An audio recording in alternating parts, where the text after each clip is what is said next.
The microphone was already in my hand when my sister Renata stepped into the middle of the ballroom and said those words. 3 years, my husband, her, and the whole room did go quiet, not the polite, attentive quiet of a wedding reception, but the airless, stomach-dropping kind that happens when everyone in the room realizes they are witnessing something that cannot be taken back. I looked at her. I looked at Daniel. Then I handed the microphone back to the DJ, very gently, the way you set down something fragile, and I said with a smile that I had been practicing for 14 months, before anyone celebrates anything tonight, you might want to check the prenup. And then I reached into my clutch and pulled out a folded document, 37 pages, signed by both parties, notarized by a woman named Adela Fuentes on a Tuesday afternoon in March of 2023. The sound that came out of Renata's mouth at that moment was not a word. It was something more animal than that. That is where this story begins, or rather that is where it ends. Let me take you back to where it actually started. Hello everyone, thank you so much for being here today. If you're just finding this channel, welcome. I am so glad you stayed. Drop your city in the comments below because I genuinely love knowing where you all are watching from. Today, I am going to tell you a story that took me 3.5 years to live through and about 40 minutes to finish. I want to say up front that some people in my life still believe I went too far. A few family members have not spoken to me since that night. And if you had asked me 2 years ago whether I would be able to stand in a ballroom at my own father's wedding and smile like that while my world was detonating around me, I would have told you absolutely not. But something changes in you when you spend enough time being the person everyone assumes will just absorb whatever they throw at her. At some point, you stop absorbing, you start documenting. To understand what I did that night and why I did it the way I did, I have to take you back to the beginning, because the beginning is the only place that makes sense of the ending. My name is Vivienne Calloway. I am 38 years old. I grew up in Albuquerque, New Mexico, the older of 2 daughters born to Raymond Calloway and his first wife, my mother Donna, who divorced when I was 9 and Renata was 5. Our father remarried twice after that. The woman he married the second time, a real estate broker named Gloria, lasted 11 years and left him on reasonably good terms. The woman he married the third time, the wedding you will eventually hear about, is named Priscilla Ackafer, and she's 41 years old, 12 years younger than my father, and she is not a villain in this story. I want to be clear about that. Priscilla is actually one of the people I genuinely like. What I need you to understand about our family is the architecture of it. Raymond Calloway is the kind of man who has strong opinions about everything and the emotional vocabulary of a parking meter. He loves his daughters, I believe that, but he expresses love through logistics. He shows up, he pays for things, he solves problems. He does not ask how you are feeling. He never has. My sister Renata grew up knowing how to work that particular dynamic in her favor. She is 4 years younger than me, and she was, from a very early age, gifted at being the one who needed things. She was the one who cried more convincingly, the one who positioned herself in the story as the one who had been wronged, the one who could look at our father with those big dark eyes and make him feel like a hero for fixing whatever she had either manufactured or magnified. I am not saying this with bitterness anymore. I am saying it because it is accurate and because it is the foundation of everything that followed. I, on the other hand, was the one who did not need things, or rather, I needed them and did not ask for them, which in our family had the same practical effect as not needing them at all. I was competent, I was organized, I got good grades without anyone checking my homework. I paid my own way through a communications degree at the University of New Mexico, and then immediately went to work for a mid-size marketing firm in Santa Fe called Harrow and Vance. Within 4 years, I had been promoted twice and was managing 3 of their largest accounts. I was not rich, but I was stable and I was building something. The year I turned 29, I was earning $72,000 a year. I had a small savings account, and I had just started picking up freelance brand consulting work on the side that would eventually become something much larger than I could have anticipated at the time. That was also the year I met Daniel Marsh at a friend's engagement party in Scottsdale. Daniel was 32, worked in commercial real estate development, and had the kind of easy, self-assured charm that I mistook at the time for confidence. He was funny and attentive, and he remembered things, the name of my grandmother, the name of the album I had mentioned once in passing, the fact that I took my coffee without sugar. I was not looking for a relationship. I was, in retrospect, exactly the kind of person a certain type of man looks for. Someone organized enough to be relied upon, competent enough to be useful, and independent enough not to make demands. We dated for 2 years. He proposed on a Tuesday in November in my apartment without any particular production, and I said yes because I loved him and because I believed, based on 2 years of evidence, that he was the person he had presented himself as. We were married in May of 2019. It was not a large wedding, 62 guests, a garden venue outside Santa Fe, flowers I had arranged myself with the help of my college friend Marisol Tran because we were on a budget and I am, apparently, the kind of person who makes their own flower arrangements rather than asking for help. My sister was my maid of honor. She gave a speech that made people laugh and made me cry in a good way, and she held my bouquet while I said my vows, and I remember thinking that whatever complications had existed between us over the years, we were okay. We were past the hard parts. I was wrong about that, obviously, but I did not know it yet. If you have ever been the person in your family who everyone assumes is fine, the capable one, the one who does not require maintenance, you know exactly what it feels like to realize, years later, that you were being taken for granted in ways that went far beyond ordinary thoughtlessness. That is its own particular loneliness. And it is the loneliness I had been living in for longer than I had admitted to myself. In the first 2 years of our marriage, Daniel and I settled into what looked from the outside like a solid life. We bought a house together in a neighborhood north of Albuquerque, a 3-bedroom with a decent yard and a kitchen I genuinely loved. Daniel's real estate work was going well. He was earning in the low six figures and had a partnership stake in a small development firm called Pinnacle Group Southwest. My freelance consulting had grown significantly. I had built a client base of 8 regional brands that were paying me a total of roughly $140,000 a year on retainer, in addition to my salary at Harrow and Vance, which I had not yet left because I was not quite ready to make the leap. We were not ostentatious about it. We drove practical cars. I had a 4-year-old Subaru. Daniel had a truck. We cooked at home most nights, and we took one real vacation a year. But we were doing well, genuinely well. I want to pause on that because it matters. It matters because one of the first things that gets distorted in a story like this is the question of who had what and why. The answer is, I had built what I had by working consistently and carefully for 12 years. Daniel's income was real and substantial. What I did not know, what I would not fully understand until 14 months before that ballroom, was how Daniel thought about money that was mine versus money that was his. But I am getting ahead of myself. The first incident I want to tell you about happened in September of 2020, a little over a year into the marriage.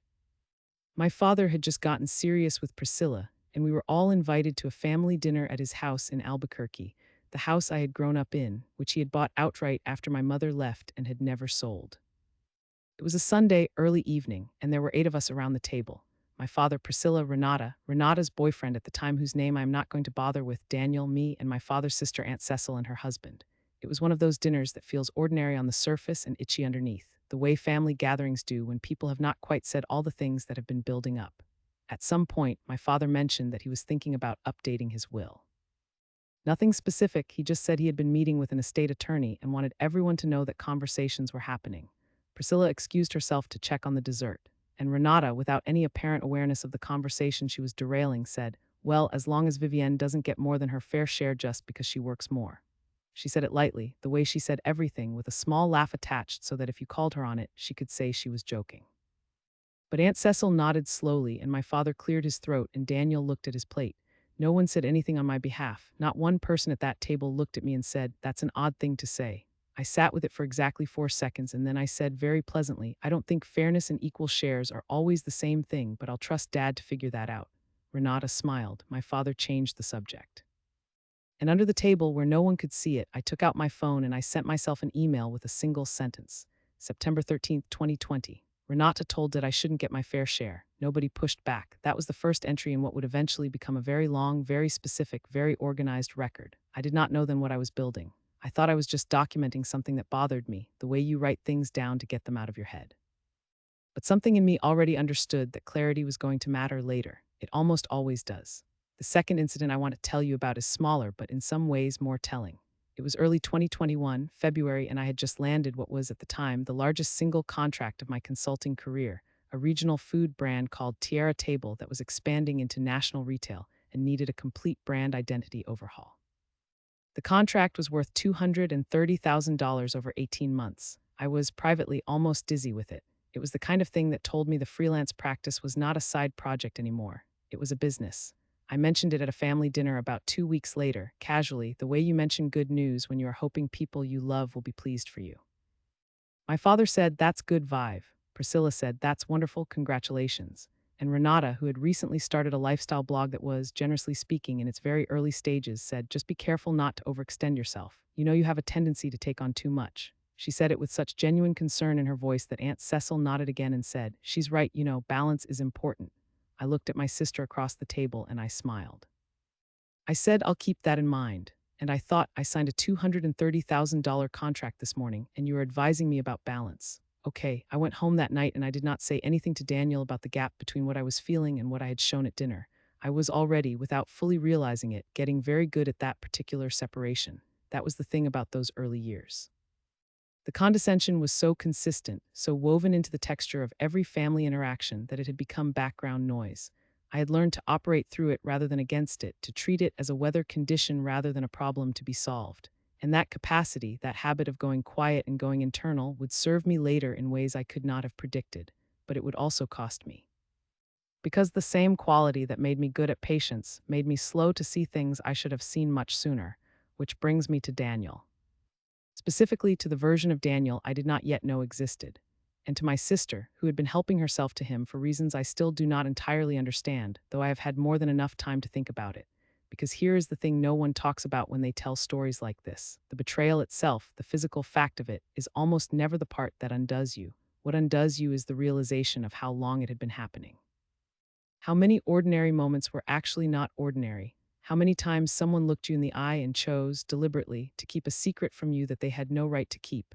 That is the part that takes the longest to metabolize. And I want to be careful and precise about when things actually started, because the timeline matters enormously.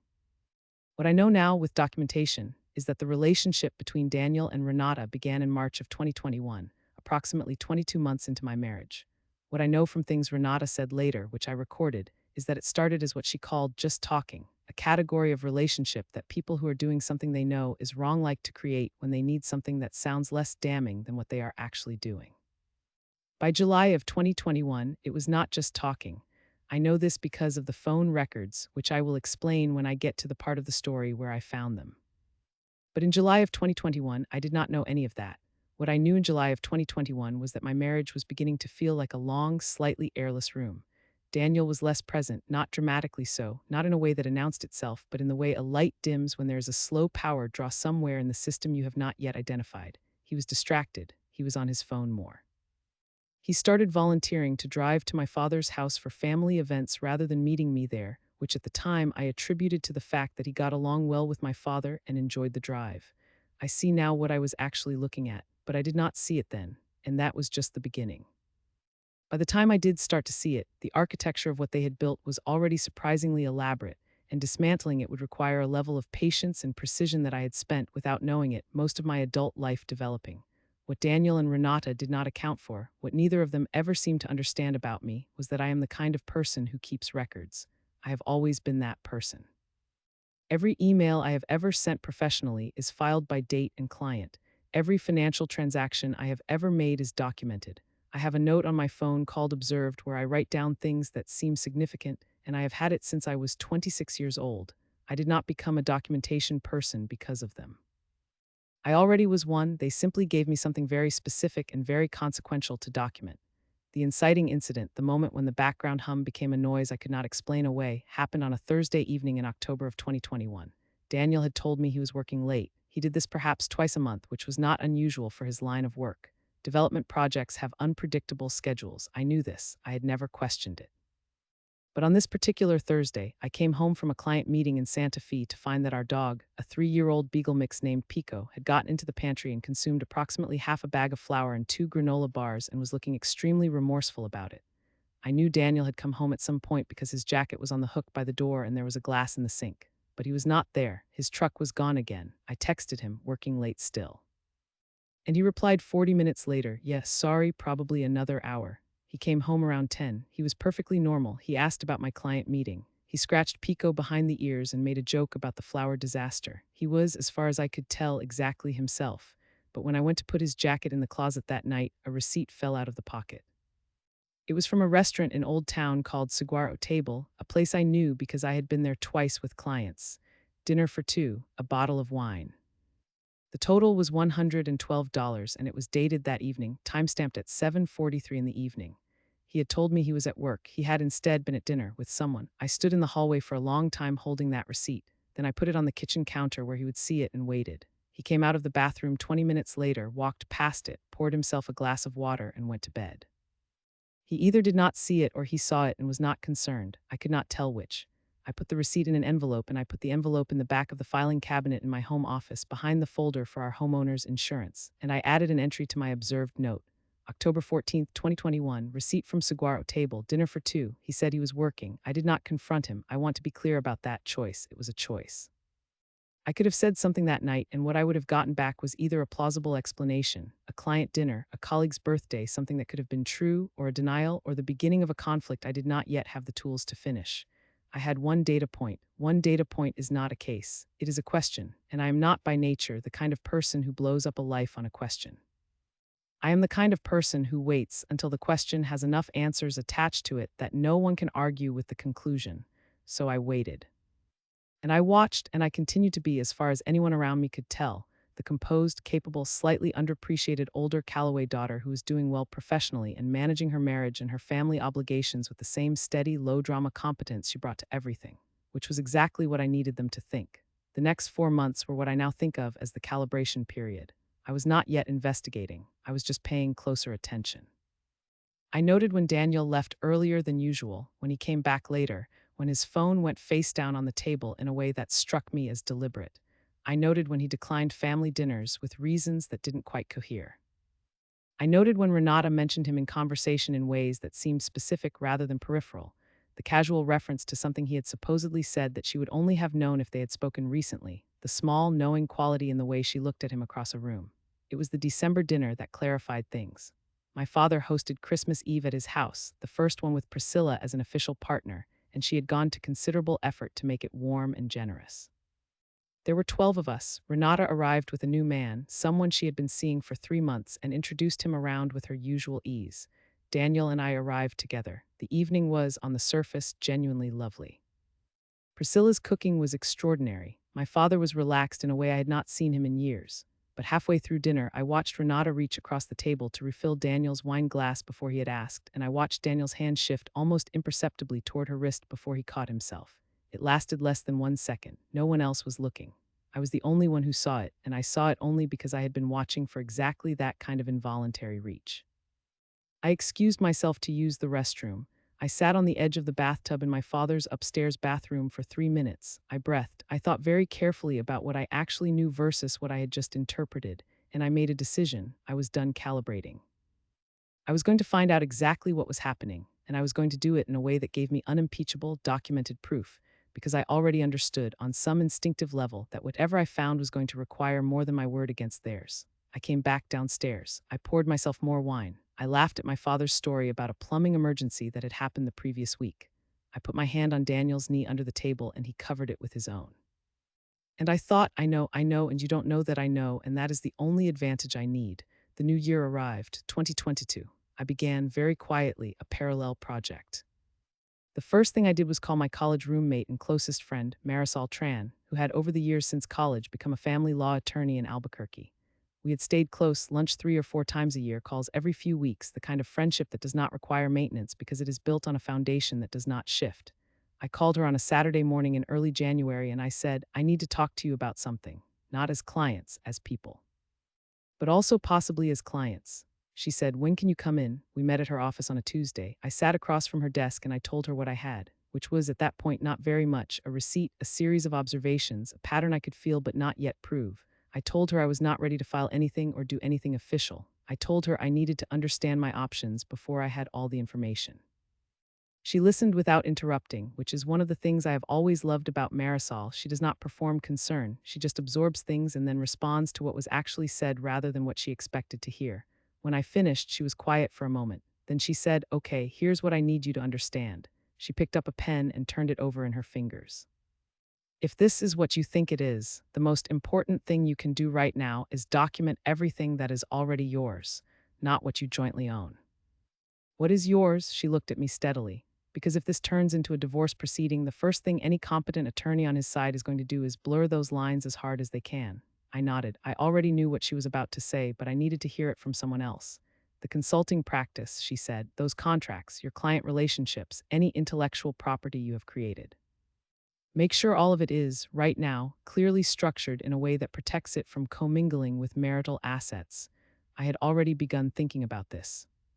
Within the next 3 weeks, with Marisol's guidance and the help of a business attorney she referred me to, a thorough, detail-oriented man named Francisco Reyes, I quietly restructured my consulting practice from a sole proprietorship into a properly organized limited liability company, retroactively dated to align with the actual period of operation.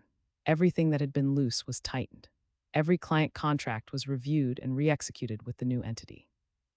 Every payment was routed correctly. Francisco spent 6 hours with me over 2 meetings making sure that the financial history of the practice was documented clearly enough that it could not be successfully argued to be a marital asset. It cost me $4,000 in legal fees, and it was without question the best money I have ever spent. Marisol also advised me gently to consider a postnuptial agreement. I had not had a prenuptial agreement before the wedding, we had not been wealthy enough for it to feel urgent, and the conversation had never happened. A postnuptial agreement was trickier. It required Daniel to sign it, and getting him to sign it without revealing my suspicions required a level of strategic maneuvering that I was not sure I was capable of. But Marisol walked me through it, and Francisco drafted it, and I had it in my possession by February of 2022. The question was how to present it. I want to take a moment here to explain something because I know that some people listening to this are going to have questions about the approach I took. I was not trying to trap Daniel. I was not playing games for the pleasure of it. What I was doing was trying to protect what I had built, and trying to do it without detonating my entire life on the basis of a suspicion I could not yet fully prove. If I had been wrong, if the receipt had been a client dinner and the Christmas Eve moment had been a trick of the light, and the pattern I was seeing had been a projection, I would have been grateful to have had a postnuptial agreement protecting my business interests, and our marriage would have continued. The protection was not about winning.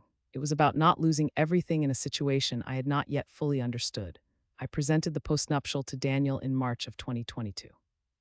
I framed it as something my attorney had recommended in the context of the business restructuring, which was true, and I described it as essentially an administrative formality that kept the consulting practice clean from a liability standpoint.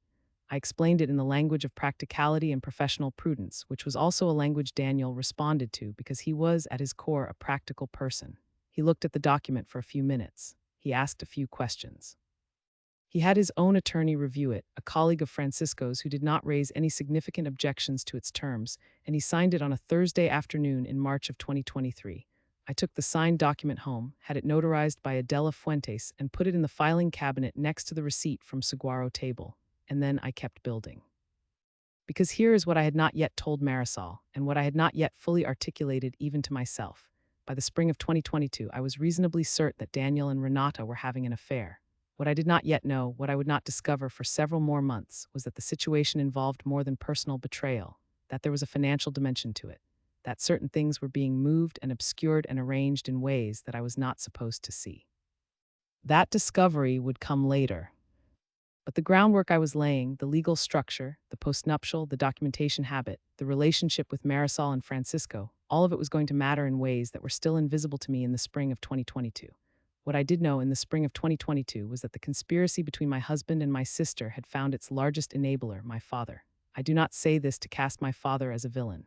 I say it because it is what happened. Raymond Calloway is not a bad man. He is a man who loves the people around him in the order they present themselves to him, and Renata has always been better than I am at presenting herself as the one who needs him. What she told him about the situation I was not there to hear, but I know the shape of it because I know how Renata works and I know what my father subsequently did. She told him enough to position herself as someone who deserved protection. She told him the story in such a way that her choices looked inevitable and my reactions looked unreasonable before I had even made them. And my father, who processes the world through the frame of whoever spoke to him most recently, began to shift. I noticed it in the spring of 2022, small things at first. My father calling Daniel separately to discuss things, a tax question, a contractor's recommendation, something to do with Priscilla's property, things that would previously have gone through me. My father mentioning Renata's opinions on family decisions in ways that suggested she was being consulted more regularly than I was. A call in April of 2022 where he mentioned, in a carefully neutral tone, that Renata had expressed some concern about the pace at which I was expanding my consulting business, and that maybe I should think about taking on a business partner so I was not carrying everything alone. I sat with my phone pressed against my ear, and I listened to my father relay my sister's concerns about my business as though they were legitimate and worth passing on, and I felt something move through me, not anger exactly, but a cool, clarifying recognition. She was already constructing the infrastructure of an alternative narrative, one in which I was overextended, possibly unstable, definitely someone who needed to be managed for her own good. which is the particular kind of narrative that in a legal dispute could be used to argue that a person is not fully competent to oversee their own affairs. I thanked my father for his concern. I told him the business was doing very well. After I hung up, I added to my observed note, April 22nd, 2022. Dad calling Renata about my business. She's building a picture. What does she need it for? I did not know yet. I would. The summer of 2022 was when I moved from suspicion to active investigation. I want to be precise about what I mean by that because I am not a particularly dramatic person and I do not want to make this sound like a spy thriller. What I did was careful and methodical and frankly boring in its execution. I engaged a licensed private investigator, a woman named Sandra Obi who had been recommended to me by Francisco Reyes and who operated with the kind of discretion I required, and I asked her to document what could be documented. She spent 6 weeks doing so. Her report, delivered to me in August of 2022 in a sealed envelope that I opened alone at my kitchen table on a Wednesday morning, contained 43 pages of timestamp photographs, phone record abstractions, and location data. It was thorough and precise, and it was, in its way, exactly as bad as I had been afraid it would be. The affair had been going on since at least March of 2021, 17 months by that point. They had met regularly, approximately twice a week on average, occasionally more, at a rental property in the North Valley that I had not previously known existed. The property was registered not to Daniel, but to a limited liability company called Desert Rose Properties. Desert Rose Properties had been incorporated in February of 2021. Its registered agent was my sister Renata Calloway. Its operating agreement listed a single member. But the initial capital contribution, the $75,000 that had been used to acquire the rental property, had come from a wire transfer from an account I recognized. It was an account that had Daniel's name on it, but the funds in it were funds that I had contributed to our joint savings account over the previous 18 months, $75,000 that I had earned and deposited. Used to establish a property that my husband and my sister jointly used and that had been structured to conceal his involvement. I sat at the kitchen table for a long time. Pico climbed into my lap, which he only does when something is wrong, and I let him stay there. I read through the report twice. Then I called Marisol. Her voice when she answered was easy, ordinary. She did not know yet. Hey, she said, how are you? I need you to look at something. I said, can I come tomorrow? There was a pause. She heard something in my voice. Of course, she said. What time? I arrived at her office at 9 in the morning. I handed her the report. She read it without speaking, which took 22 minutes because she is a thorough reader and she was reading carefully. When she finished, she set it on the desk. She looked at me. She picked up her pen and put it down again. Okay, she said very quietly. Tell me everything you have, I told her. The receipt, the Christmas Eve moment, the postnuptial. Francisco's restructuring of the business. The note on my phone that was now 22 months long, the call from my father relaying Renata's concerns, all of it in the order it had happened, laid out as precisely as I could manage. Marisol listened. She made notes. When I finished, she looked at her legal pad for a long moment. Then she said, Vivienne, I want you to understand something clearly. She looked up at me. What they took from the joint account, the $75,000, that is not a civil matter. That is potentially criminal, depending on how it was transferred and whether Daniel had unilateral authority. I need to review the account agreements, but if he did not have authority to transfer that amount without your consent, that is theft, and the structure of that LLC is designed to obscure his involvement, which raises questions about intent. She tapped her pen on the pad. I need you to get me the account records. I already requested them, I said. They come next week.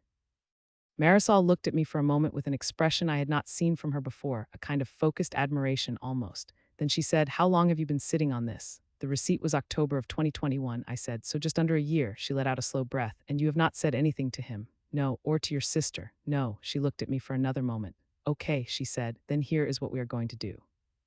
She pulled a fresh legal pad from her drawer and began to write.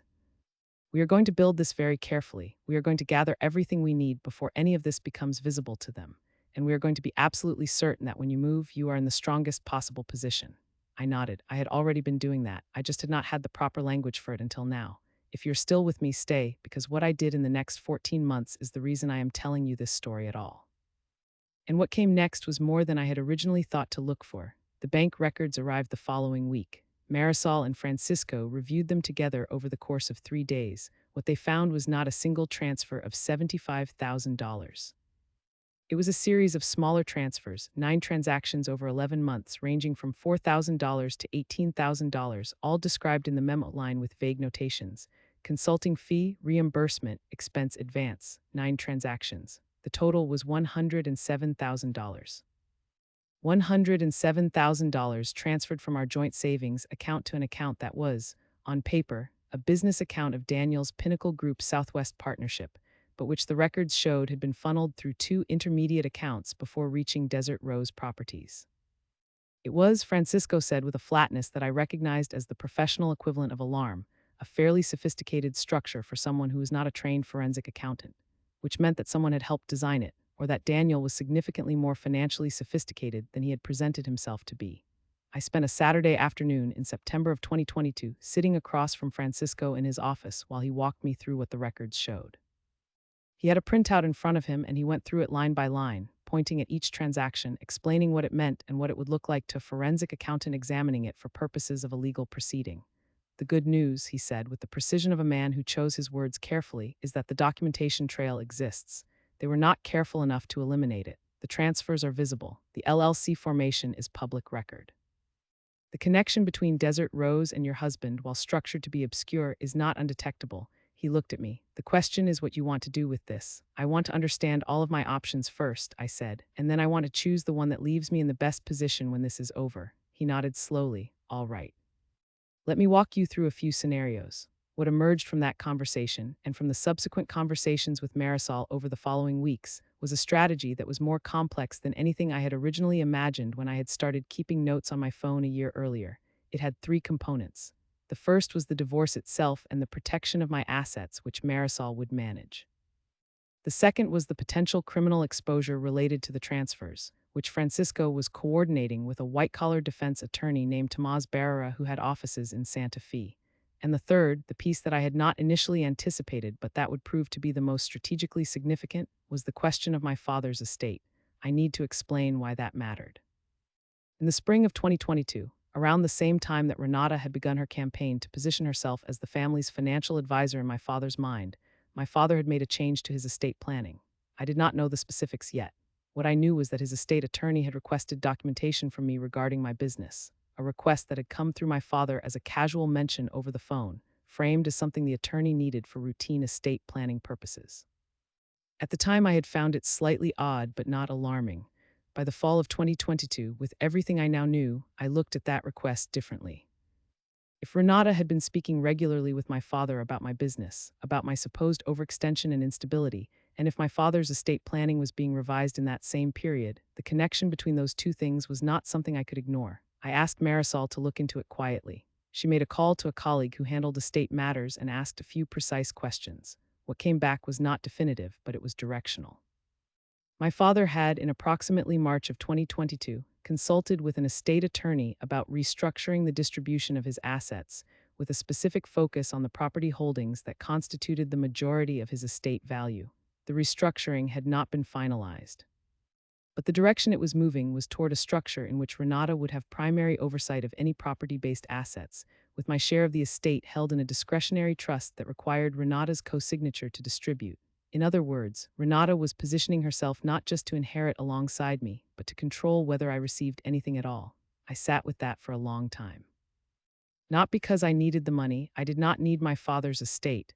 My business was generating more than the estate was worth on a good year, but because of what it meant about the scope of what was being orchestrated. This was not impulse. This was not an affair that had gotten complicated. This was a coordinated, multi-year effort by my sister to position herself as the family's primary heir, to isolate me from my father's trust and affection, and to strip away whatever legal and financial protections I had, with my husband as either an active partner or a useful instrument. I was not yet sure which. The discovery that crystallized all of this came in November of 2022. I had, on the advice of Marisol, retained access to the account management platform for our joint accounts. I had been listed as a co-administrator, which Daniel did not realize gave me access to certain transaction-level notifications. On a Tuesday evening in November, I was at my desk reviewing a client proposal when my phone showed a notification, a transfer of $32,000 from the joint savings account to an account I did not recognize. I looked at the notification. I looked at the account number. I went to my filing cabinet and compared it to the records Francisco had given me. It matched the intermediate account, the second of the two accounts that had previously been used to funnel money toward Desert Rose Properties. He was still doing it. Even now in November of 2022, with the original transfers already documented and already in the hands of my attorneys, he was still moving money. I called Marisol immediately. She picked up on the third ring. I read her the account number and the amount. There was a brief silence. Her voice, when she spoke, had dropped to its professional register, steady, precise, without affect. "Don't touch the account," she said. "Don't move anything. Don't say anything to him. I need you to screenshot that notification right now and email it to me and Francisco tonight." "Already sending it," I said. I was already on my laptop. "And Vivienne," a pause, "how are you?" It was such a simple question. But the way she asked it, not as a social nicety, but as a real question, the question of someone who had known me for 15 years and was asking because she genuinely wanted to know, something in me that had been very tightly held loosened a fraction. "I'm okay," I said. "I know what I'm doing." "I know you do," she said. "That's not what I asked." I breathed. "I'm holding it together. I've been holding it together for a long time. I know." Another pause. "You're going to get through this." "I know that too." We were quiet for a moment. Then she said, "Send the screenshots. We'll talk tomorrow morning." I sent the screenshots. I closed my laptop. I sat in my home office, the one with the filing cabinet in the corner that now held, in a single accordion folder behind the homeowner's insurance documents, a receipt, a private investigator's report, 43 pages of bank records, a notarized postnuptial agreement, and a growing log of entries in my observed note. And I thought about how far I had come from that Sunday dinner in September of 2020, where Renata had made her small, laughing comment about fair shares. And I thought about what I still needed to do. The next step was the hardest, not because it was logistically complicated, but because it required me to do something that is genuinely difficult for me: ask my father directly about his estate plans. I needed to know what had been changed or what was being contemplated. And I needed to know it in a way that did not reveal what I already knew, did not alarm my father, and did not give Renata any indication that I was aware of what was happening. I had dinner with my father and Priscilla in December of 2022. Just the three of us. Renata was, conveniently, away visiting a friend, which I later confirmed was not true. She was in the city and had simply declined the invitation. Over dinner, I let the conversation develop naturally for about an hour: Priscilla's holiday plans, my father's ongoing renovation of the garage, the mild drama of a neighbor dispute. And then, when the atmosphere was easy and my father was on his second glass of wine, I said casually, "Dad, I've been thinking about updating my own estate documents, and it reminded me that I never asked you, did you ever finalize those updates you mentioned a while back with the estate attorney?" My father set his fork down very slowly. "Yeah," he said, "we've been going back and forth on a few things, nothing finalized yet." "Smart," I said. "There's no rush. I just ask because I want to make sure whatever you decide works well for everyone. I've been thinking about my own planning a lot lately." I smiled. "Lots to protect, you know." Priscilla, who is an intelligent woman with more social awareness than anyone gives her credit for, glanced at my father with a neutrality that I read correctly as knowing. She knew something was being discussed around the edges of this conversation, but she said nothing, which was wise. My father said, with the slightly stiff neutrality of a man who is not comfortable with the topic, "Renata mentioned you've been expanding a lot, the business." "Renata's very thoughtful," I said pleasantly. "The business is doing extremely well. I've got a new contract that starts in January, a national retail brand out of Denver." Significant scope. I did not tell him the amount. I let it sit there, the implication of scale without specification. "I'm very comfortable with where I am financially." My father was quiet for a moment. I watched something move across his face, a recalibration, small but visible. He was a man who respected financial competence. He had always respected it, even when he forgot to say so. And I had just reminded him, very briefly and very calmly, that whatever picture Renata had been painting of me, the version of me sitting across from him over chicken piccata, was not struggling, was not overextended, was not someone who needed to be managed for her own protection. "Good," he said. "That's good vibe." Priscilla caught my eye across the table. She gave me the faintest smile, not conspiratorial, just warm. She knew what I was doing, I think, at least in general terms. She approved, but it was not a moment I could fully acknowledge. I smiled back and reached for the bread. That night I added to my note, December 18th, 2022. "Dad said estate changes not finalized. He heard me on the business." Priscilla noticed. "Renata lied about being out of town." 3 weeks later, in early January of 2023, I received a call from Francisco with news that changed the shape of the plan. He had been in contact, through appropriate channels, with a forensic accountant named Delphine Ross, who had reviewed the transfer records and had provided a preliminary opinion. Her opinion was that the structure of the transfers, the specificity of the amounts, the timing, the use of intermediate accounts, the coordination with the LLC formation was consistent with a deliberate concealment effort. In her professional assessment, these were not unauthorized transfers by a careless spouse. They were organized, and the organization, she noted, suggested that more than one person had participated in designing the structure. Francisco said this carefully, precisely, watching my face across his desk. "We cannot yet prove your sister was directly involved in designing the financial structure," he said. "What we can document is that the LLC she formed and controls was the ultimate destination for funds that came from your joint account without your knowledge or authorization." Whether she was aware of the transfer mechanism or simply the beneficiary of it, that is a question that may only be answerable in litigation. Or, I said in a recorded conversation. Francisco looked at me. That depends on the circumstances and the jurisdiction. I know, I said. I've already looked into it. He held my gaze for a moment. New Mexico is a one-party consent state, he said slowly. Yes, I said, it is. He nodded very deliberately and went back to his notes. We did not discuss it further. We did not need to. I want to be precise about what I did with that information, because legality matters and I will not pretend otherwise. A one-party consent state means that a party to a conversation may record it without informing the other party or parties. I was a party to conversations with Daniel. I was a party to conversations with Renata. What I did beginning in February of 2023 was carry a recording application on my phone, a discreet one that Francisco's paralegal had confirmed operated within state law, and I was careful, deliberate, and selective about when I used it. I did not record private conversations I was not part of. I did not manufacture situations.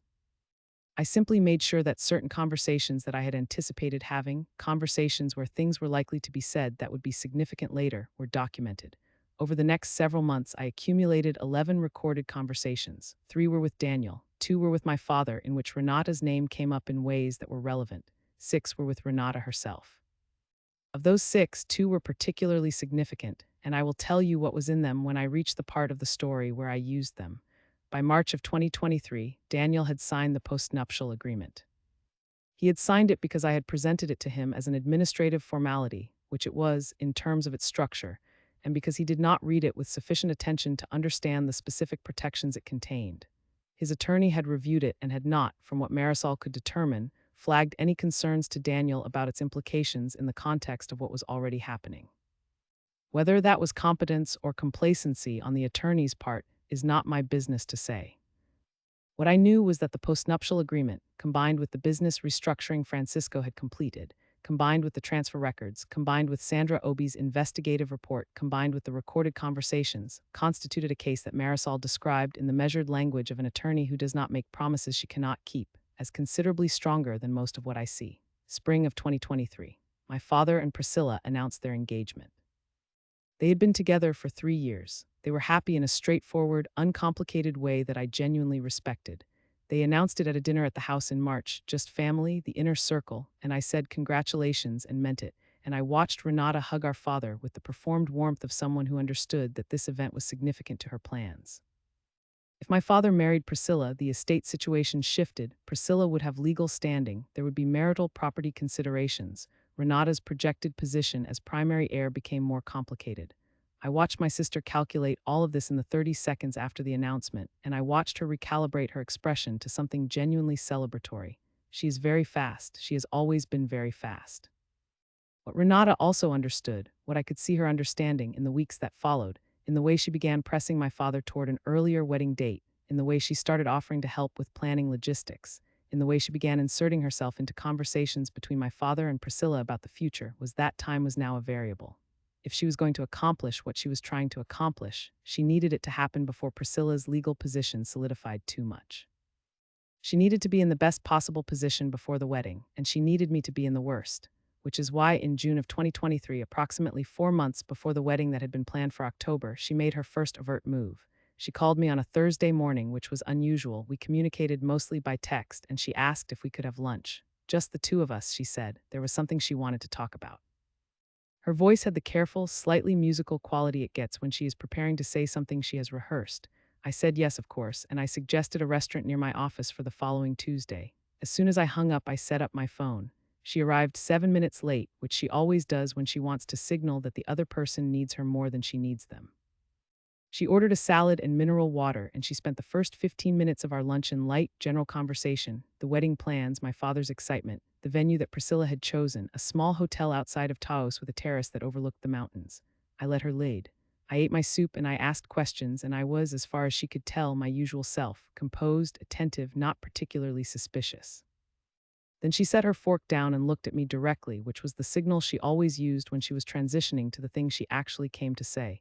There's something I want to talk to you about, she said, about Dad's estate. Okay, I said, I've been helping him think through some things. You know how he is, he doesn't love dealing with the paperwork side of things. She gave a small, warm laugh. I've just been trying to make sure it's organized. That's kind of you, I said.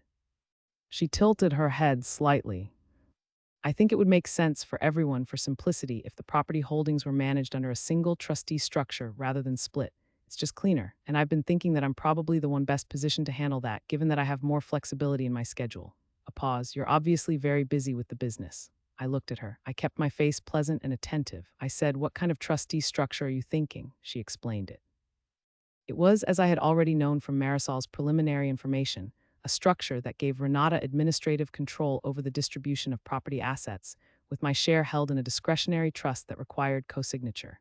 She presented it as a practical convenience. She presented it with the warm, reasonable tone of someone who is simply trying to help an aging parent organize his affairs. She used the phrase, "make things easier for everyone" 3 times. She finished. I was quiet for a moment. I looked at my soup. Then I looked up at her and I said, "That's an interesting idea. I'd want to review the specifics before I agreed to anything, obviously, but I appreciate you thinking about it." She looked at me with an expression that was very nearly relief. She had expected more resistance. She had prepared for an argument. I could tell there was something behind her eyes that had been braced for impact and was now unclenching. "Of course," she said. "There's no rush. Just wanted to float it." "I appreciate it," I said. I smiled. I paid for lunch. In the car on my way back to my office, I sat for a moment before starting the engine. Then I took out my phone, stopped the recording application, and emailed the file to Marisol and Francisco with a single line in the subject. She made her pitch. Marisol called me 20 minutes later. "Did she give you a timeline?" She said, "No rush," I said, "but she wants it done before the wedding." "Of course she does." A brief silence. "Okay, we're going to let her think she's getting what she wants." "Agreed, agreed," I said, and that was the beginning of the phase I think of as the performance. For the next 4 months, June through October of 2023, I was an actress in a production that only I knew the full script of. I was a cooperative daughter, a supportive sister, a contented wife. I attended the pre-wedding events my father and Priscilla organized. I helped Priscilla address invitations one Saturday afternoon in August, and we talked about her family in Lagos. And she told me about her daughter from a previous relationship who was studying abroad, and it was one of those conversations that is genuinely warm and entirely real, the kind that reminds you that there are people in your orbit who are not operating with hidden agendas, who simply are who they appear to be. I held onto that afternoon the way you hold onto something you know you will need later. I also, during those 4 months, continued to build. In July, Marisol filed the preliminary paperwork that would, at the appropriate moment, initiate divorce proceedings. The paperwork sat, sealed, in the court clerk's office, ready to be formally filed at my instruction. In August, Francisco completed the final documentation of my business entity, including a clean audit trail going back 4 years, and a formal valuation from a certified business appraiser that placed the current value of my consulting practice at approximately $1.8 million. In September, Tomás Barrera, the white-collar attorney, had a meeting with a contact at the district attorney's office, not to initiate anything formal, but to ensure that when the moment came, the path was clear. And in early October, 3 weeks before my father's wedding, I had one final meeting with all 3 of them together, Marisol, Francisco, and Tomás, at Marisol's conference room table with Sandra Obi's report and 2 years of documentation spread across the surface, and I walked through the complete picture, start to finish, to make sure everyone had everything they needed. At the end of that meeting, Marisol looked at me across the table and said, "Is there anything you haven't told us?" "The recordings," I said. "Do you want me to play them now?" She looked at Francisco. Francisco nodded. I played 2 of them. When the second one finished, Renata's voice, recorded at a coffee shop in August of 2023, describing the trust structure in considerably more candid terms than she had used at our lunch, including a passing reference to making sure Daniel's situation was addressed before the estate documents were finalized. The room was very quiet. Tomás said without looking up from the legal pad in front of him, she just described coordinating the trust structure with a person who used marital funds without authorization, in her own words. "Yes," I said. He clicked his pen, clicked it again. "All right," he looked up. "We're ready." I had one more thing to do before the wedding. I needed to tell my father, not everything, not yet, but enough. I needed him to know in advance that what was going to happen at his wedding was not a surprise attack on his happiness. I needed him to know that I loved him and that I had not wanted any of this. And I needed him to know it before the public moment so that when it happened he would have the context to understand what he was seeing.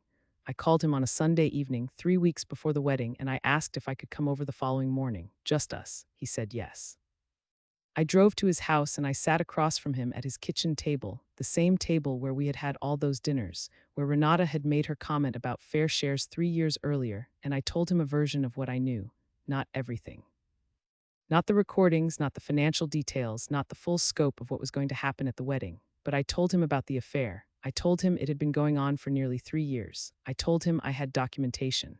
I told him that Renata had been involved in financial decisions that had harmed me directly, and I told him that I was not coming to his wedding to cause a scene.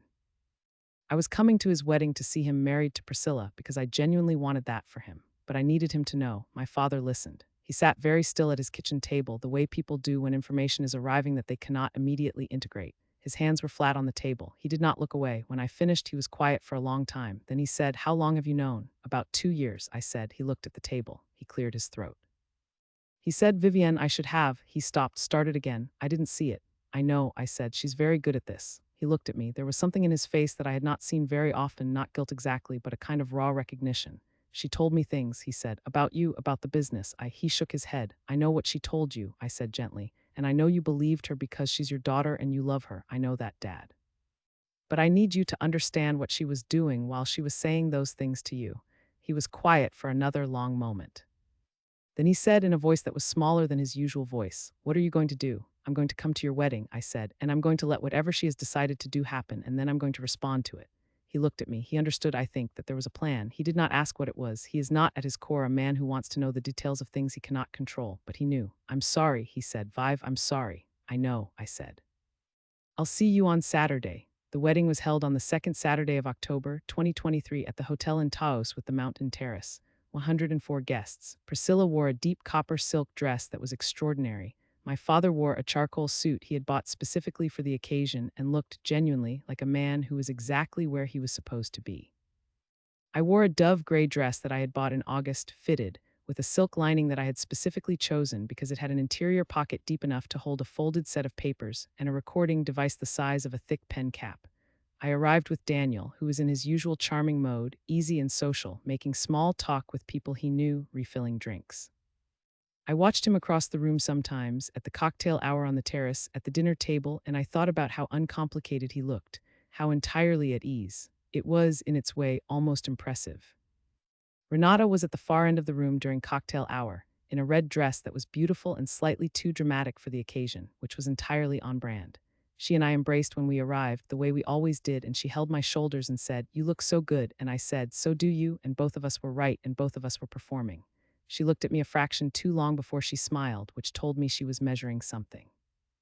I smiled back, bright and uncomplicated, and went to find Priscilla. The ceremony was at 6 in the evening on the terrace with the mountains turning amber behind them. It was genuinely beautiful. My father held Priscilla's hands and said his vows with a steadiness that surprised me, and Priscilla cried a little, which was the only time she had cried all day, and I thought, whatever happens tonight, this part is real. This part is right, and I was glad I was there for it. The reception moved inside after the ceremony. The ballroom, long tables, white linens, candles, the warm chaos of 100 people who were genuinely happy for the couple at the center of the room. I ate dinner. I had one glass of wine, which I nursed for the entire meal. I talked to my Aunt Cecil, who told me I looked tired and meant it as a compliment. I talked to Priscilla's sister, a warm, funny woman named Ifoma who had flown in from London and who made me laugh genuinely for the first time all day. I kept one part of my attention at all times on Renata, who was working the room with her usual ease and had, over the course of the evening, moved progressively closer to the small, elevated area where the DJ was set up and the microphone stood. I knew what she was building toward. I had known for weeks. The recordings I had of her, specifically one from late September, a phone call I had with her in which she had described, in the coded but transparent language of someone who thinks they are not being understood, what she intended to say at the reception, had made it clear enough. She had convinced herself that a public declaration was her best move, that once it was out in the open, my humiliation would be so complete that I would have no leverage and no credibility. That the shock of the moment would reset the social reality of the family in her favor before anyone had time to think. She was not wrong that it would create a moment. She had simply not thought through what kind of moment. The DJ had taken a short break around 9:30. There was a natural lull in the room, people circulating, the noise level dropping from its peak. I saw Renata approach the DJ's platform. I saw her pick up the microphone. I saw Daniel across the room look at her and then look at me, and for just one fraction of a second something crossed his face, not guilt, not apology, but a kind of resigned calculation, as though he were assessing the fallout of a business decision he had already agreed to and could not now reverse. The room quieted as it does when someone picks up a microphone at a wedding reception. Reflexively, automatically, everyone trained by a lifetime of toasts to stop and listen. Renata's voice was steady. It was even warm. She said my name first, which surprised me. She addressed me directly, turned toward me as though this were a conversation between the two of us that everyone else happened to be witnessing. And then she said that she had something she needed to be honest about, something she had kept from me and from the family, and she was sorry for the pain it had caused and would cause, but she could not keep pretending. She said that for the past 3 years, she and Daniel had been together, that it was real and it was serious, and she understood that this was not the place or the time, but she could not stand in our father's wedding and continue to be dishonest about who she was and what her life contained. She stopped talking. The room, and it did go quiet, the real kind, the 100 people kind that has actual weight to it, was completely still. I was standing about 12 feet from her. I had not moved since she started speaking. I was aware of Daniel to my left, aware of my father at the head of the room, aware of Priscilla's hand going to my father's arm. I was aware of Aunt Cecil making a sound somewhere behind me that was not quite a word. I was aware of Ifoma, who had been standing near the bar, going very still with her glass halfway to her mouth. And I smiled. I crossed to where Renata was standing. She watched me come toward her with an expression that was, for the first time in my memory, uncertain. I held out my hand. After a moment, she gave me the microphone. I turned to face the room. "Thank you, Renata," I said. "Truly thank you." I let that sit for a moment. Before anyone processes what she's just said, I want to offer a little context. Daniel signed a postnuptial agreement in March of this year. I reached into the interior pocket of my dress.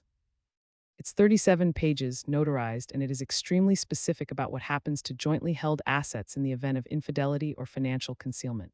I unfolded the first page and held it up briefly, not for drama, just for visibility, the way you might show someone a document to confirm it exists. He has a copy. His attorney has a copy. Mine has the original. I refolded it and put it back.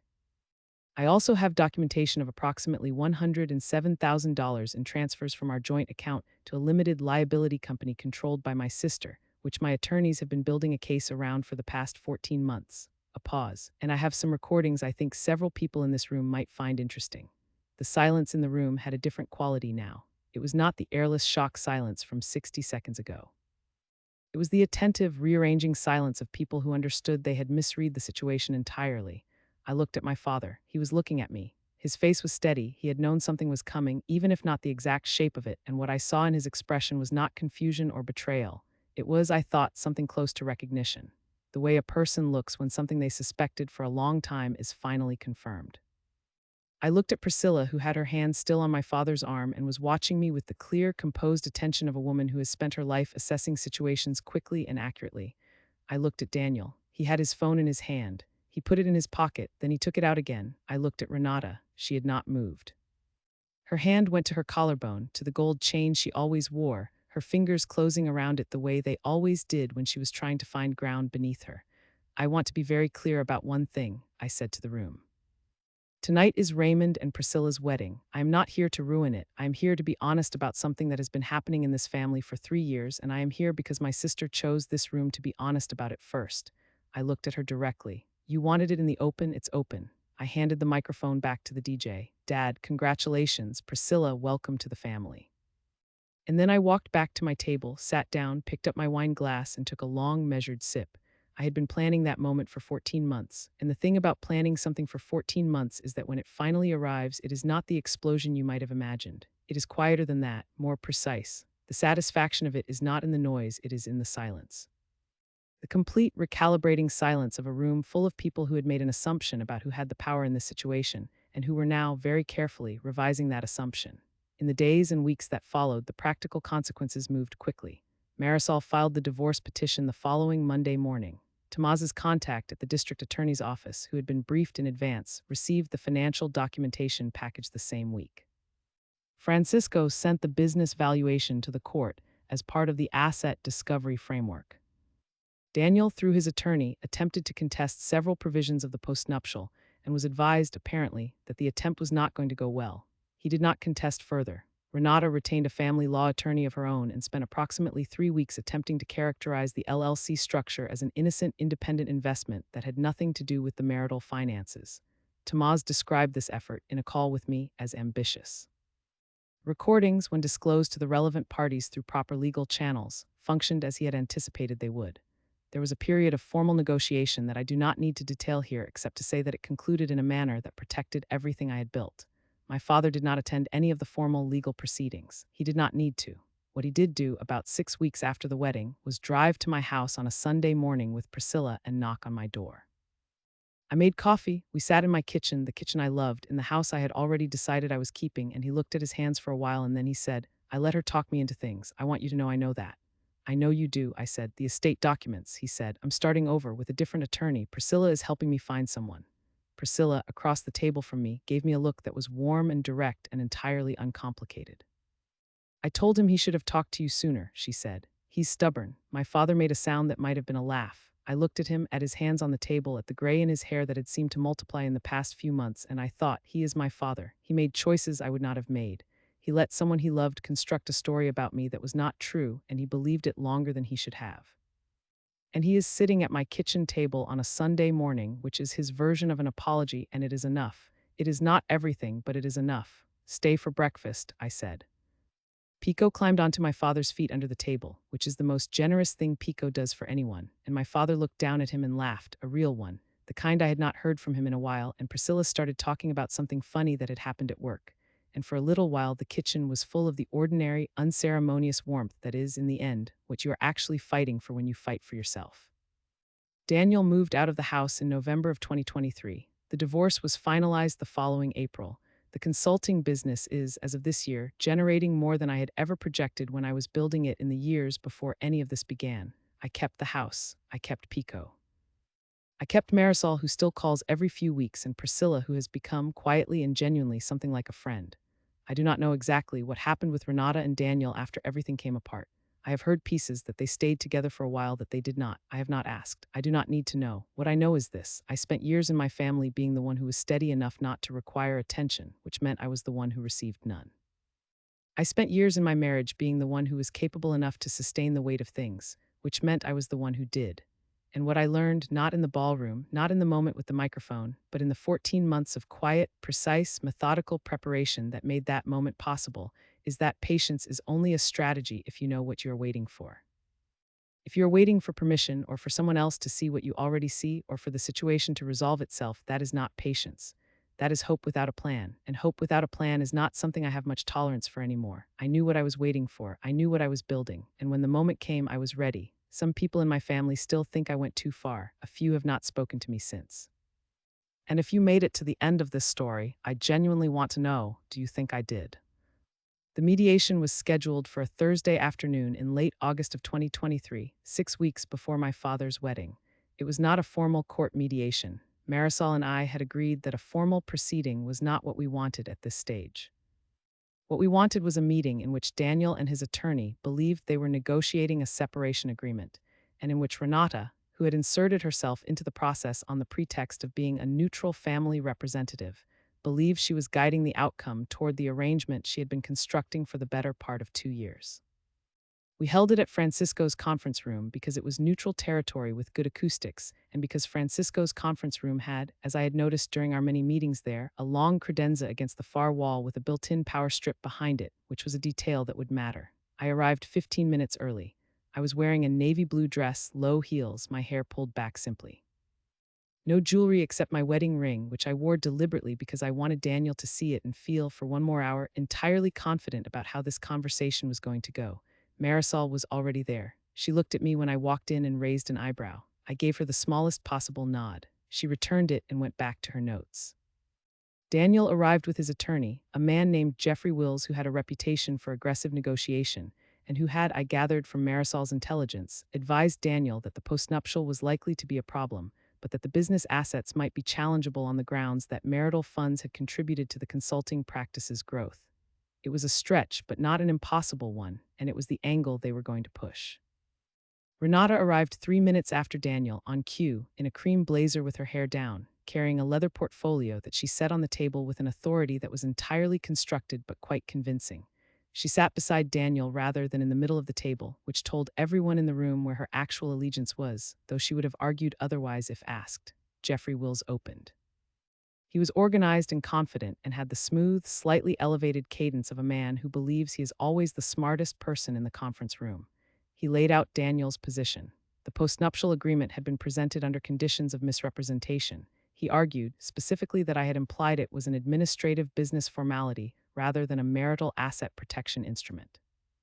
He argued that Daniel had not had sufficient opportunity to understand its full implications.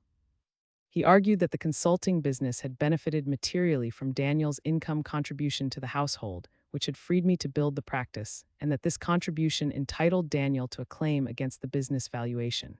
He presented a counter-proposal. I would receive the house, certain financial accounts, and my personal property.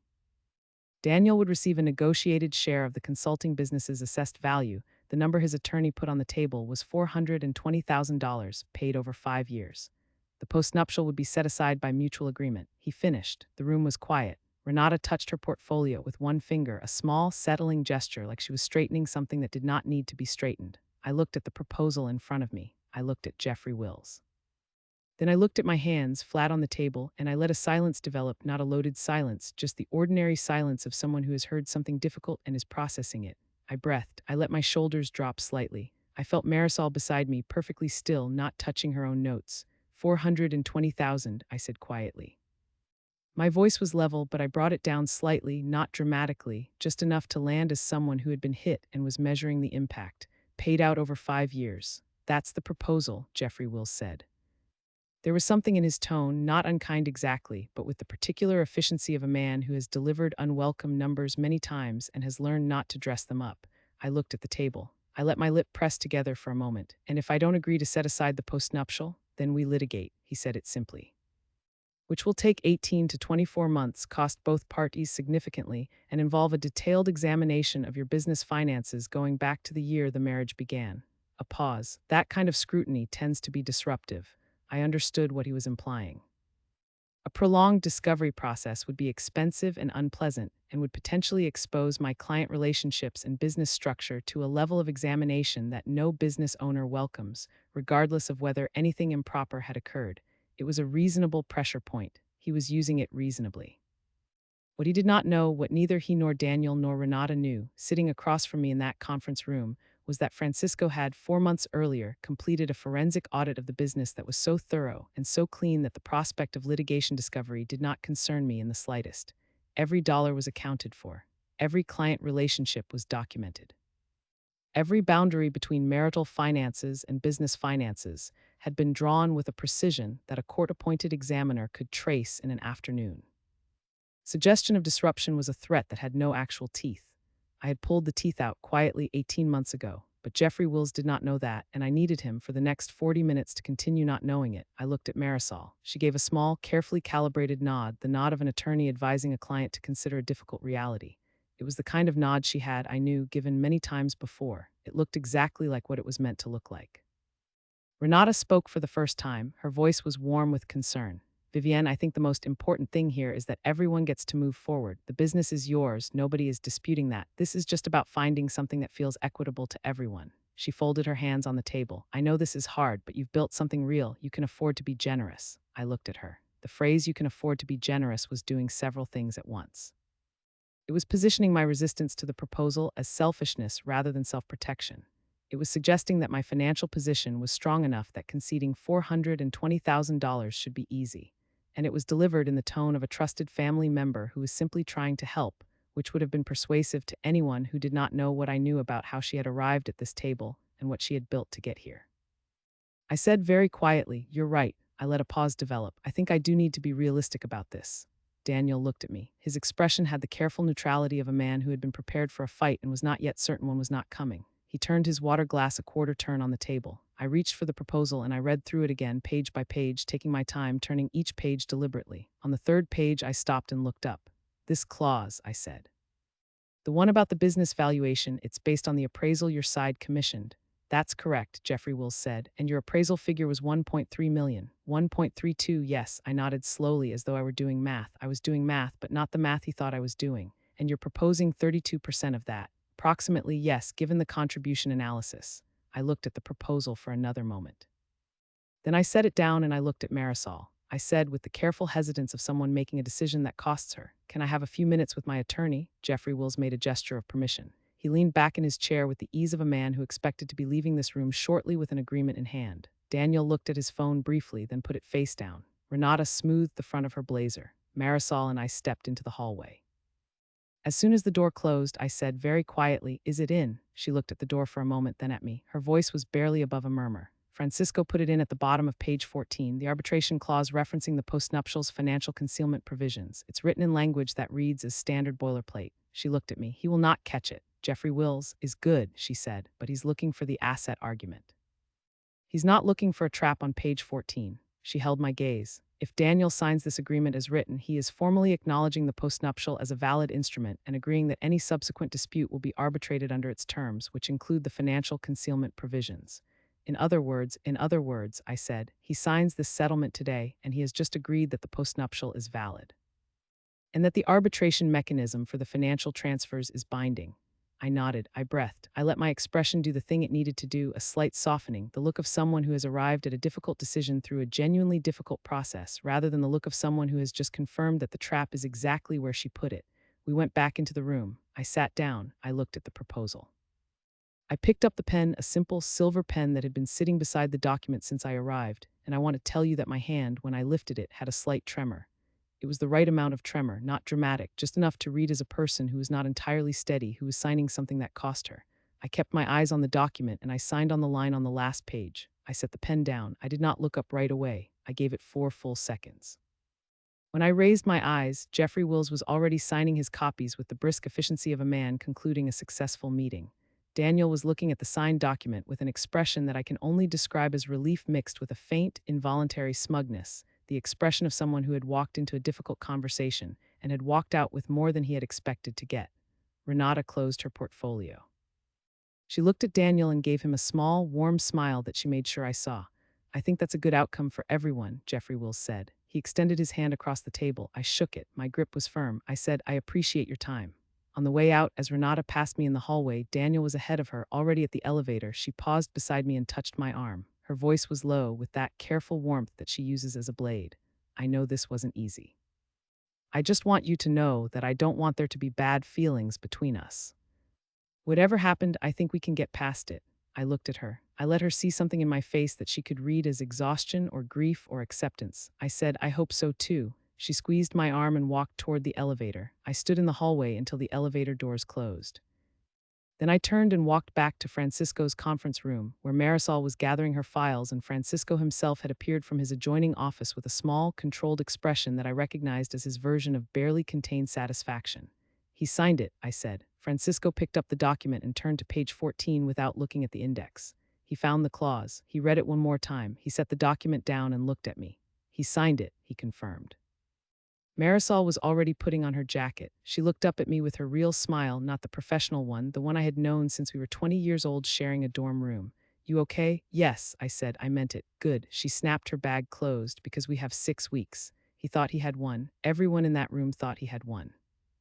The agreement was signed, the numbers were settled, and I had looked in every way that mattered in that conference room, like a woman who had made a painful compromise and was now trying to find her way to acceptance. What Daniel did not know, driving away from Francisco's office building that Thursday afternoon, was that he had just agreed to an arbitration framework that would, within the next 48 hours, become the legal infrastructure through which the documented financial transfers, $107,000, 9 transactions, a shell LLC and my sister's name at the center of it, would be formally pursued. He had handed me the mechanism for it and thanked me for being reasonable. I got in my car and I sat in the parking lot for a moment with my hands on the wheel. I thought about all of it, the receipt in October of 2021, the Christmas Eve moment, the call from my father about Renata's concerns, the bank records spread across Francisco's desk, the 43 pages from Sandra Obi, Marisol in the hallway of the conference room saying his jaw tightened when you walked in. All of it. And I thought about my father's wedding, 6 weeks away in the mountains outside Taos, and what was going to happen there. The papers were signed. The trap was set. I had exactly 48 hours to file the arbitration notice, which Tomas did from his office on the Friday morning and which would arrive in Jeffrey Wills' email inbox that afternoon, at which point he would read it, and then read page 14 of the agreement his client had signed the previous day and understand what had happened. I was not there to see that moment, but I have thought about it many times. What came next was the wedding, and I have already told you what happened there, the microphone, the dove gray dress with the interior pocket, the 37 pages, the smile. But I have not yet told you all of it. I told you the opening. I have not yet told you what came after I sat back down, because what happened in that ballroom on the second Saturday of October 2023 did not end when I handed the microphone back to the DJ. It had barely begun. Let me take you back to exactly where the room was when I sat down. 104 people, the candles still burning, the music off. My father at the head of the room with Priscilla's hand on his arm, his face holding the particular stillness of a man who had known, in general terms, that something was coming and was now watching it arrive in its specific shape. Daniel standing near the bar, his phone in his pocket, his face arranged in something that wanted to be indignation but kept sliding toward calculation, working out the implications, the legal exposure, the way the room was reading him. Renata still near the DJ's platform, her hand at her gold chain, not moving. And then Jeffrey Wills, who had been seated at a table near the back with his wife, stood up. He was not there in a professional capacity. He was there as a wedding guest. He and my father were old acquaintances, a connection I had known about and had anticipated. He looked at Daniel. He gave a small, deliberate shake of his head, and Daniel's expression changed. The calculation dissolved into something that was, very briefly, unguarded, something that looked almost like fear. Marisol was seated 4 tables from mine. She was not moving. She had her water glass in front of her, and she was looking at me. I looked back at her, and I gave her the smallest possible nod. Renata walked toward me. The room watched her do it. She moved with her usual purposefulness, that particular quality she has of moving through space as though the space exists for her convenience. But something in it was off, slightly accelerated, slightly effortful. She reached my table and she put both hands on the back of the empty chair across from me, and she leaned forward, and her voice, when she spoke, was low and controlled in the way of someone who is managing something that wants to be much louder. "Where is this going, Vivienne?" I looked up at her. "I don't know what you mean." Her fingers tightened on the chair back. "Don't do this here, not tonight, not at Dad's wedding." "You started it tonight," I said pleasantly. "At Dad's wedding." A pause. Something moved across her face, not guilt, not quite, but something adjacent to it.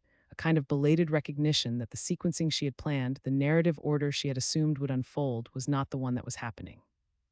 "Whatever you think you have," she said, her voice dropping further, "we can talk about it, privately." "Like adults, we are talking about it," I said. "Right now, this is the private version." I looked at her hands on the chair. "Renata, sit down or go back to your table. Those are the options." She straightened. She looked at me for a long moment, then she walked back to her table. She did not sit. She stood beside it with her arms crossed and her hand going back to the chain at her throat. My father's voice came from the head of the room. He had stood. He was not a man who made speeches. I had heard him give exactly 2 in my lifetime, both brief, both at funerals, and his standing up had the quality of an event, something the room noticed and responded to by going quiet again. "I think," he said slowly, "that we owe everyone here a few minutes of honesty." His voice was not loud, but it was steady. "Priscilla and I talked about this before we came downstairs tonight." He looked at her. She nodded once with a composure that I found genuinely moving. I knew some of what Vivienne mentioned was coming, not all of it, but some. He looked at the room, and then at Renata, and then at Daniel, and then at me. "I want to hear what my daughter has to say." Something shifted in the room, not the silence this time, but the orientation of it, the way a crowd pivots from witness to jury, from watching events to actively attending them. My aunt had put her water glass down. Ifoma had set her dessert fork on the edge of her plate. The woman 2 tables from me, who I did not know, had stopped whispering to her husband and was watching with open attention. I stood. I had not planned to stand again. The microphone was behind me, back with the DJ, who was watching all of this with the expression of someone who was deeply uncertain about his professional obligations. I did not go back to the microphone. I spoke from where I was, clearly enough to carry in the room, which is not as large as you might imagine a ballroom to be, intimate actually, with good acoustics. "I want to show everyone something," I said. I reached into the interior pocket of my dress, not the postnuptial this time that had been the first reveal, the one that established the legal ground. What I took out now was a small envelope, letter-sized, which I had folded in half. I opened it. Inside were 2 documents. A printout of the bank transfer records, summarized on a single page in the format Francisco's accountant had prepared, clean columns, dates, amounts, account numbers, destination, and a single-page summary of the Desert Rose Properties LLC registration, with Renata's name listed as registered agent and the initial capital contribution amount, $107,000, listed clearly. I held the bank transfer summary up first. Between March of 2021 and January of 2022, $107,000 was transferred from the joint savings account I shared with my husband to a series of intermediary accounts and ultimately to a limited liability company called Desert Rose Properties. I turned the page so it was visible. "This company is registered to my sister." I put down the bank summary and held up the LLC registration. "She incorporated it in February of 2021, 1 month before the first transfer." A pause, nobody spoke, 4 full seconds. Renata's voice came out at a different register than usual. "Higher, tight, that's not what that is." "Those were investment funds we discussed," Daniel offered. There's a recording of you, I said, from a phone call in September of this year in which you described the structure of the transfers and refer to, and I want to be precise here, making sure Daniel's situation was addressed before the estate documents were finalized. I looked at her. Do you want me to play it? The color moved out of Renata's face in the particular way of someone who has just understood the scope of what they are facing. Not dramatically, she did not fold or grab for support, but the quality of her complexion changed, a kind of underlying warmth draining out, and her hand went to the chain at her throat, and this time it stayed there. I don't know what you think I said, she started. I can play it, I said, right now. I have it on my phone. Jeffrey Wills, at his table near the back, had sat back down. He had his arms folded. He was looking at Daniel with the expression of an attorney who is watching a client's situation deteriorate in real time and is calculating the professional implications of it. Daniel, for his part, had not moved from his position near the bar. He was looking at the floor, very still, in the way of someone who has decided that staying physically small is the best available strategy. He had been good at this kind of strategic stillness throughout our marriage. I had always found it curious, the capacity to go very quiet at the moment when speech or action would have served him better. But that quality had, over 3 years, worked in his favor because it looked like patience and reasonableness. Tonight, in this room, with 104 people watching, it read as something else entirely. My father spoke from the head of the room. His voice was very even. Daniel.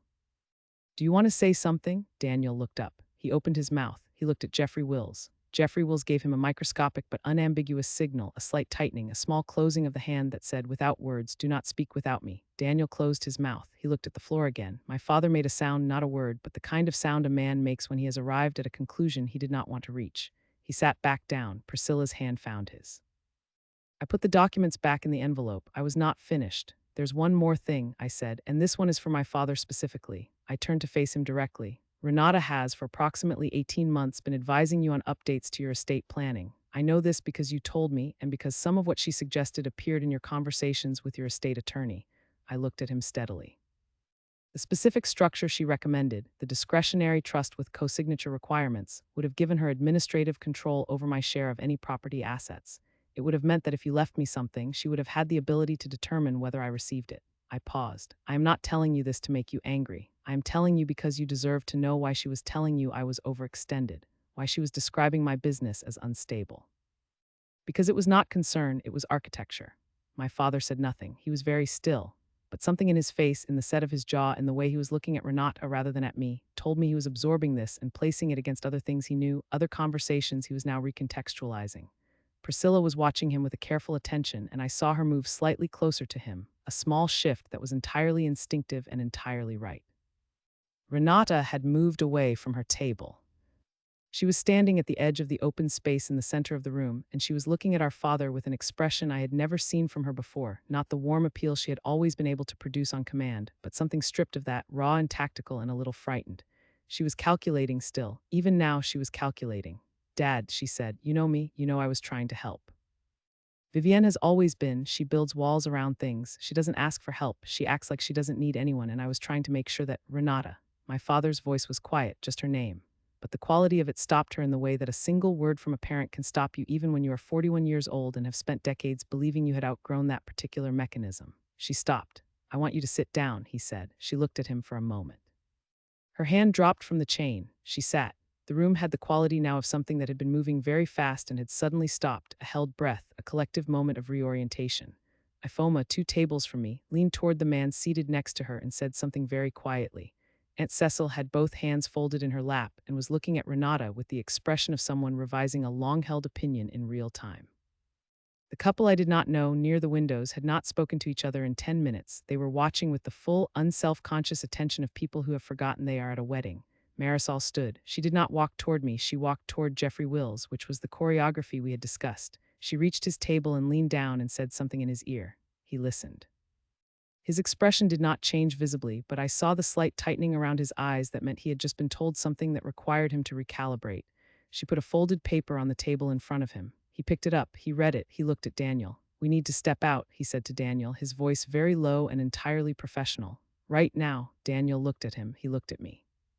He looked at the envelope in my hand and then at the room, at my father, at Renata, at the 100-and-something people watching him, and for one full, unguarded second, I saw something cross his face that was neither calculation nor strategy. It was the look of a man who has, in the span of approximately 12 minutes, understood the full dimension of what he has done and what it is going to cost him. Not regret exactly. something more specific than that. The look of someone who had been certain they were the more prepared person in the room and who now understood, with complete clarity, that they had been wrong about that from the very beginning. He pushed back his chair. He walked toward the door behind Jeffrey Wills without looking at Renata. She watched him go. Her hand went back to her throat. She found nothing. The chain had slipped to the side, and her fingers reached for it and closed on empty air, and she lowered her hand to the table and stared at the space where Daniel had been sitting. I folded the envelope and put it back in my pocket. I looked at my father. He was looking at me. He did not smile. This was not a moment for smiling, but there was something in his face that I recognized and that I had needed to see. Not pride exactly, not yet, but the particular acknowledgement that passes between people who understand each other. The look that says, I see you, I have always seen you, I was just slow. I think, Priscilla said clearly into the silence, that we could all use some champagne. Her voice was warm and steady and had the authority of someone who has decided with complete deliberateness to reclaim the room. She raised her glass. This is my wedding, and I am married to a wonderful man, and his daughter is a remarkable woman. And that is what we are celebrating tonight. I heard Ifoma laugh, a real, startled, delighted laugh, and then someone else, and the room released some portion of its held breath and reached for glasses. And my father raised his toward Priscilla and then toward me, and I raised mine back, and the candles were still burning, and the mountains were dark outside the terrace windows, and I was, for the first time in 3 years, entirely myself in a room full of people. Marisol came back from Jeffrey Will's table and sat down next to me. She did not say anything. She clinked her glass against mine. That was enough. There were, of course, conversations that continued after that. Daniel and Jeffrey Wills left the reception and, from what I later learned, went directly to Jeffrey's car in the hotel parking lot, where they spent 45 minutes in what I imagine was a very difficult professional conversation. My phone received a text from Tamaz at 11:17 that evening. Arbitration notice acknowledged. Wills called me an hour ago. They're aware of page 14. We'll talk Monday. The weekend passed. Monday came. The arbitration proceedings began in November of 2023. They concluded in February of 2024, at which point the arbitrator, a former federal judge named Harriet Quinones, who had the manner of someone who had heard every possible version of human financial dishonesty and was professionally unsurprisable, issued a ruling that I will summarize as follows. The 9 transfers totaling $107,000 had been made without proper authorization and in violation of the financial concealment provisions of the postnuptial agreement. Daniel was ordered to repay the full amount to me directly, with interest calculated from the date of the first transfer, bringing the total to $114,000. Desert Rose Properties, the LLC registered to Renata, was found to have received those funds knowing their source, which the arbitrator characterized in language that made Tamaz's contact at the district attorney's office very interested indeed. The postnuptials asset protection provisions were upheld in their entirety, meaning Daniel's claim against the consulting business was formally extinguished. He received nothing from the practice. He received his half of the equity in the house, which we had agreed on before any of this began, minus the repayment amount. As for the criminal matter, Tamaz's contact at the district attorney's office had, by the time the arbitration concluded, opened a formal investigation into the transfer structure. In April of 2024, Daniel entered a deferred prosecution agreement, the kind that requires full restitution, a period of probation, community service, and the permanent notation on his professional record that makes certain kinds of real estate licensing either difficult or impossible. His partnership stake in Pinnacle Group Southwest was quietly bought out by his partners within 30 days of the agreement becoming public. He left New Mexico. I do not know where he went, and I have not looked.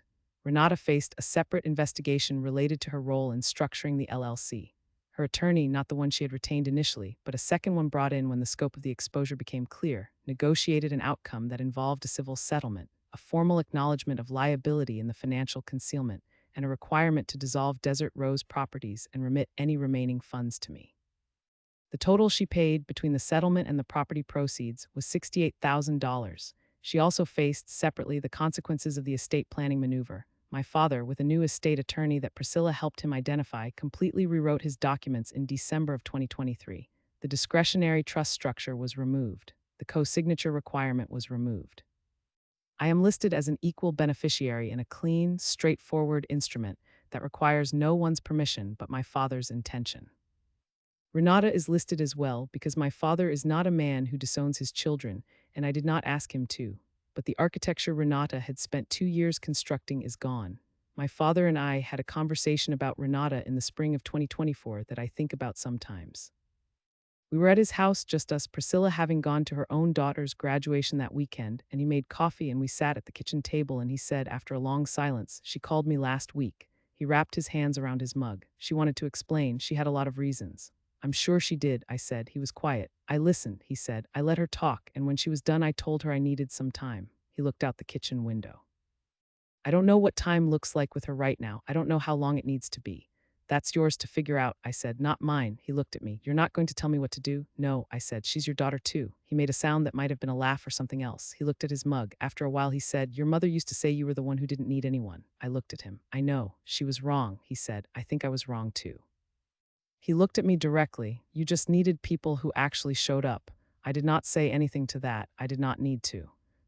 I reached across the table and I covered his hand with mine briefly, and then I let go, and we drank our coffee and talked about Priscilla's daughter and the renovation he was planning for the back of the house and the small, ordinary things that constitute the texture of a relationship being rebuilt from its actual foundation rather than the one everyone assumed was there. Pico is still with me.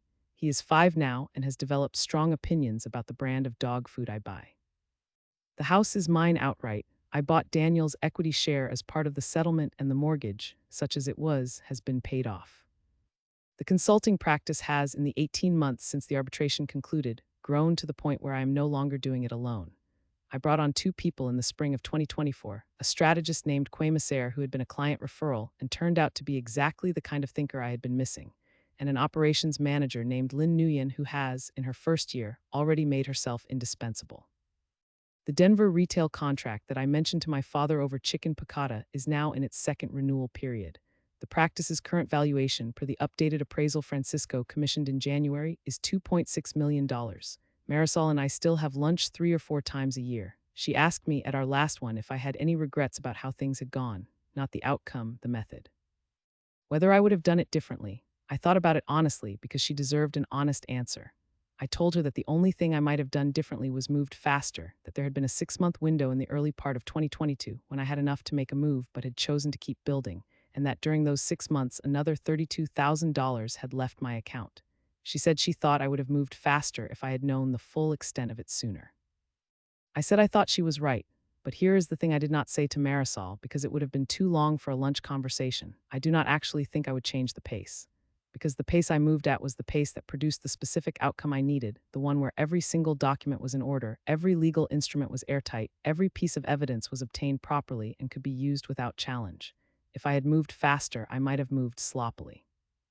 And sloppily was not something I could afford to be. The 14 months of patience were not waiting, they were building. There is a difference and it matters. I do not hate my sister. I want to be clear about that because I know it might seem improbable. But what I feel toward Renata now is something that is harder to name and more accurate than hate. It is a kind of complete, settled absence of expectation. I no longer expect her to be someone she is not. I no longer expect her to be honest with me, or to apologize in any way that means something, or to look at me without calculating what I represent to her ambitions. I have stopped waiting for the version of her that used to exist, or that I used to believe existed, to come back. In its place is nothing in particular, not warmth, not hostility, just the neutral acknowledgement of a fact. She's my sister, she exists, she made choices, those choices have consequences. That is the complete picture. What I gained from all of it, in addition to the practical protections and the legal outcomes, is harder to quantify but more important. I gained certainty. Not about other people. I did not walk away from this experience with any particular confidence in the goodness of the people around me. What I gained was certainty about myself, about what I am capable of doing quietly, systematically, over a long period of time without losing myself in the process. About what I actually built versus what I thought I built versus what other people told me I had built. The practice is real. The relationships I cultivated with Francisco and Tomás and Sandra Obi and Harriet Quinones, they were real and they held. The years of keeping notes and filing records and being, as my family had always half-dismissively described me, the organized one, those years turned out to matter in ways that no one, least of all me, had fully anticipated. My name is Vivienne Calloway. I spent 14 months building something that could not be dismantled. And when the moment came, the exact moment my sister had chosen, in a ballroom she had expected to control, I let her choose it, and I was ready, and I smiled. If you have been keeping score for someone else your entire life while they counted you out, stop keeping their score and start keeping yours. Document what matters. Trust the people who show up. And when the moment comes, make sure you have the right things in the right pocket. Hit that like button and share this story if it meant something to you today. And if you are out there right now, quietly building something that nobody around you can see yet, drop the word ready in the comments. because you already are.